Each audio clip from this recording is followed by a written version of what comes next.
So yeah, what's going on? I just thought I'd do another one of these, one of the best yet. So this time we're doing Phil Hartman. He was born in Bradford, Ontario. And his family moved to the United States when he was about 10 years old. After graduating from California State University at Northridge with a degree in graphic arts, he ended up designing things like album covers for bands including like Poco in America.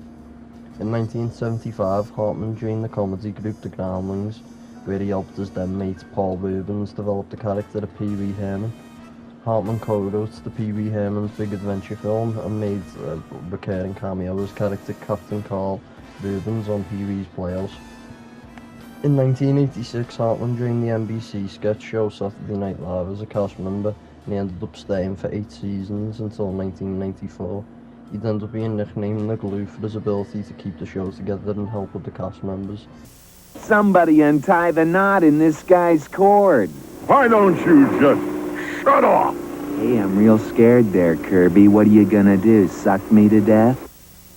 You probably think that the air conditioner's voice is Jack Nicholson's, right? Well, that's what we thought until we checked it out. It actually is the voice of this man, Saturday Night Live co-star Phil Hartman. My best impressions are the ones that are in a similar timbre. For example, Jack Benny has always been one of my best. And you see, Jack Benny is sort of in the same place as Jack Nicholson. It's that kind of edge in the back of your throat. You know something? You're a real bright little lamp. the character of the air conditioner gets very emotional, and Jack Nicholson is very funny when he gets angry. He's so overblown and crazy, you know. So I think it worked well. Well, Nicholson must like Hartman's imitation of his voice. Producers hired Hartman to dub some lines in the movie The Border when Jack was unavailable to do it himself. Not so bad yourself. Awful. He ends up winning a Primetime Emmy in 1989 for his work. Phil Hartman's probably best recognised today for especially people around my age as Troy McClure of The Simpsons or Lionel Hutz on the Marge First the Monorail episode. He ended up appearing in 52 episodes of The Simpsons, all during like the golden era. Many of the most memorable episodes. He was a serious favourite, and the character had to be retired after Phil Hartman passed away. But when Matt Groening was coming up with the idea for Futurama, he'd originally envisioned the character as Zach Brannigan for Hartman, but unfortunately he didn't get to see end up playing him. Phil had ended up landing one of the main characters in the sitcom NewsRadio, Bill McNeil, alongside young Joe Rogan. Was he your buddy? Like, were you friends with him off set? Like, Yeah. Did you chum around and stuff? Yeah, he actually took me up in his plane once to find where I wound up buying a house. Because he goes, one of the cool things about flying is, like, I can show you, because he had gotten his pilot license while we were on the show together. Yeah. And so he was always practicing that he bought one of these single-engine planes. It was pretty cool. And so he said, "You want to come up for a flight? I'll show you around." I'm like, "Yeah, let's do it." And so we flew around the valley, and he showed me all these different areas. And it's like he was a great guy, man. Yeah. Unfortunately, this is where he'd also run into the devious Andy Dick. No. I mean, no. No. I think that after, a short period of time in a serious business context, I have no idea what he's doing behind me. He's perfectly still. I'm trying to be very, very. You don't play up the glitter on your legs. Oh, you don't. Andy, don't please. Don't touch Ivanka. Oh wait, did I say I was single and then I had a boyfriend? Andy, please don't. Donald Trump will kill both of us. Actually, prior to my coming on the show, I think my father made you promise to defend my honor. And this is before he knew Andy would be on it with me. He never would have allowed you to come here if he'd known Andy was here. Andy, you promised you would behave yourself. Which came back to haunt him. This was a big step up for Hartman, who'd previously only done big parts and cameos and stuff. Well, there you have it. Kind of a downer, huh? Especially with everyone dying and Matthew and I eating each other and all of that. But it's just a TV show. None of us really died. Right, gang? Right. Hey, where's Dave? Oh, Dave drowned while we shot that last scene. Oh, what about Vicky? Off making a movie in Toronto.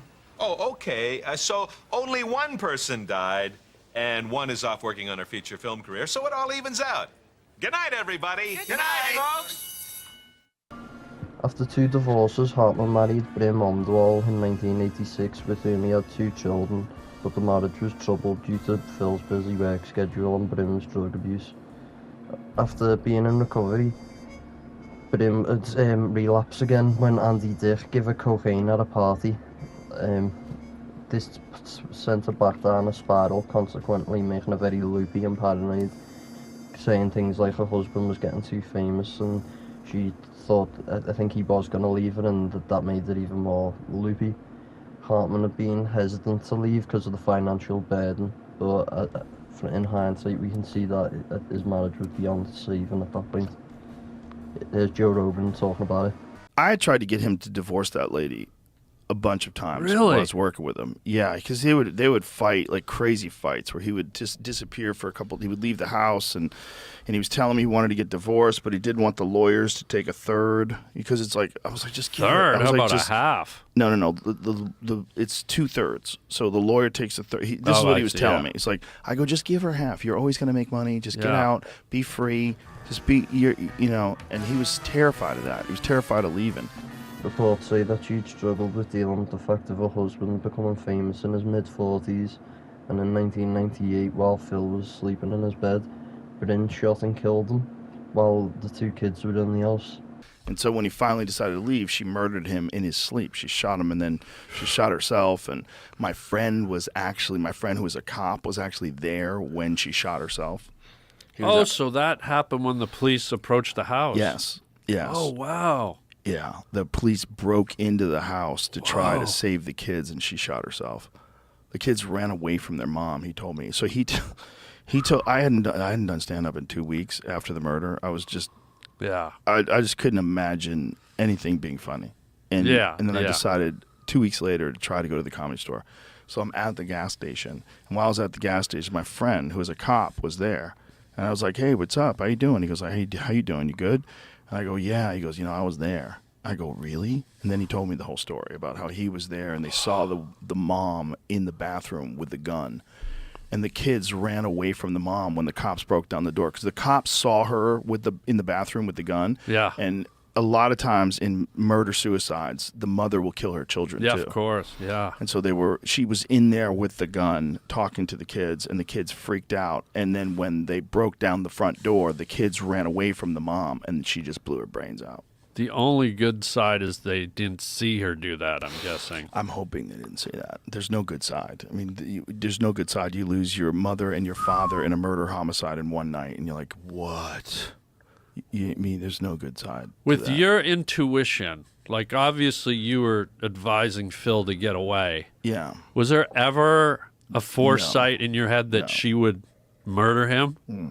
Wow. No. Isn't that funny how we just don't know people? Well, no, but first of all, she was also on Zoloft and cocaine. And the family won some sort of a settlement with Zoloft. Not much, but there's instances where people mix Zoloft with cocaine that they have psychotic reactions. Yeah. And I suspect that's what was going on. And she was, God. They hated each other. They loved each other and they hated each other. It was one of those deals. Like she would insult him publicly. It was rough, man. And I was just saying, like, you're a great guy. Like, you don't need to be going through this. Yeah. Like, you need to get divorced and have, share custody of your kids and try to set an example and just not, you can't do this. But your wife's cookies are out of this world. Who told you you can eat my cookies? I'm just helping Liz out a little in the kitchen. She's making up a storm here. Ted. If you're just joining us, there is sad news tonight concerning comedian Phil Hartman. He was found dead in his Southern California home this morning, the victim of an apparent murder-suicide. Los Angeles police are still piecing together exactly what happened. But at this point, authorities believe Hartman's wife, Bryn, who is from northern Minnesota, shot him and then turned the gun on herself. Officers were responding to a report of gunshots were removing 2 children from the Hartman's home in Encino when Bryn Hartman apparently killed herself in another part of the home. They say Phil Hartman had been dead for some time. He became famous on Saturday Night Live and was one of the stars of NBC's NewsRadio. Bryn grew up in Thief River Falls. We have a crew in that area, and we will have more on this story tonight on KARE 11 News at 6 and 10. Subsequently, John Lovitz would end up replacing Phil Hartman in what would be the 5th and final season of NewsRadio, but he'd never forgive Andy Dick. This would eventually spark up on set where Andy Dick would say to John Lovitz, well, you shouldn't be here. And John Lovitz would reply, well, I wouldn't be here if you hadn't given Bryn coke in the first place. These two would have a bit of a back and forth for years until at one point John Lovitz, I think, had enough and ended up like assaulting Andy Dick or something. Andy Dick would later clarify what happened in an interview with Tom Green. I don't want to come out here and be full of shit. Yeah. Like Lovitz is. Okay, I don't. How so? John Lovitz is just full of shit, you know. Really? Because I could have been. I didn't even want to come on because I don't want to do publicity. Yeah, I I'll do understand. your show anytime you ask, but tonight I didn't want to because I haven't done it. I'm going to reiterate my point. I have not gone on any fucking show since this fucking goddamn Lovitz shit. Can you guys settle down? Sorry. This Lovitz thing went down, and it upset me. It did upset me. I understand, yeah. It upset me. The guy's trying to fuck with my livelihood, which means I'm like a Papa Bear here. He's trying to fuck with my kid's future. So Now, I think what's going on. Oh, here's what. You can put this on YouTube. Whether I gave Phil Hartman's wife cocaine, which I don't know if I did or not, it's, you know, it would be like if I died tonight because I asked you for coke and you said, yeah, I happen to have some that my friend gave me. Yeah, here, go, do it. And you didn't know I had a problem, or you're like, oh, he must always do it. He's fine. It's like his vitamin C. Right. It's his vitamin to him. He needs it. And then you give it to him, but I die. Would you think you killed me? Can I say no comment? I don't know. No, I guess not. No. My point is that, look, if you're looking to get drunk, you're going to go to a bar. If you're looking for drugs, you're going to go to somebody who you think has blow. So, you know, she is somebody that night wanted to get high, and he must have it. Do you have any? Yeah, maybe I do. And then that happened. In the weeks following his murder, Hartman was celebrated in waves of tributes. My older brother, Phil Hartman, spent 8 years at Saturday Night Live, and he eventually worked with over 25 cast members, but all of us were with him at the beginning. The following is a film that Phil and I did together in our 3rd season. This is for you, Phil. We love you so much. Upon the parents' deaths, Sean and Bridget, then aged 9 and 6 years old respectively, were sent to live in a maternal aunt and her husband's house, Catherine and Mike Wright, in Wisconsin, to shield them from the media and allow them to grow up in relatively obscurity. So yeah, it's just a pretty sad story really. Just shows you what like some of these hard drugs can do to you if you're not really got your head screwed on. I think if you're gonna take drugs, have a sound mental health. I'm not saying take them, I'm just saying if you're gonna take them, probably see a therapist first, make sure everything's all in order inside yourself, inside your head. But yeah, just sad to see someone, it feels multi-talented, we don't really see nothing like that nowadays. He could write, he could act, he's a graphic artist, just putting a face to the voice. But yeah, that's pretty much it. See you later. But the dream was so strange, because the dream was like him letting me know he's fine. He was Phil. He was laughing. Yeah. He was like, he made some sort of a joke about his wife killing him, and that we got through that now. And then he sat down on the lawn chair and fell backwards. Like it slipped back, and like I think I looked down at the ground and I looked at him and he was gone. And then I was like, oh, this is a dream. And then I woke up. Did you feel like closure? Yeah, to a weirdly. It felt like it was him letting me know not to freak out about it. Yeah, like let it go. Yeah.